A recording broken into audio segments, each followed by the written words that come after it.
Attorney General Eric Holder announced his resignation yesterday, as we brought to you, saying he will step down from the position once his replacement is confirmed. And as One America's D.C. contributor David Brody reports today, some conservatives are glad to see him go after serving 6 years in the Obama administration.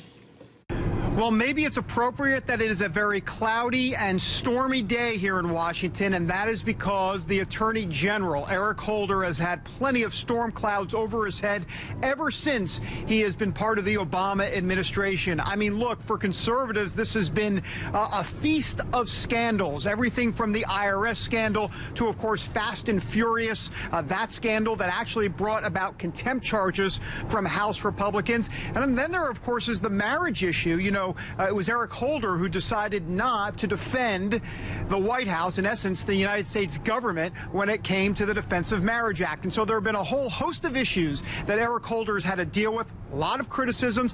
A lot of folks believe, in essence, that he has been playing politics with the office, that this has been more about the Obama administration and liberal policy rather than upholding the U.S. law. We spoke to some folks at the Black Conservative Summit about this, and clearly their reaction was pretty obvious. There is a litany of things that have happened in this administration, whether it's the Fast and Furious, whether it's Benghazi, and a whole host of things that apparently they think it's okay to obstruct justice and to pick and choose what they choose to prosecute. That's not America. I am thankful today, if I can say that way, that he is stepping aside.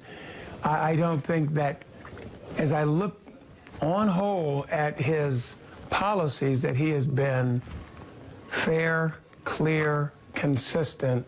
Eric Holder, the first African-American U.S. Attorney General in American history. So who could replace him? Well, potentially former governor of Michigan, Jennifer Granholm, and the current governor of Massachusetts, Deval Patrick. There are a host of others, but those are a couple of the leading contenders. David Brody, One America News, Washington.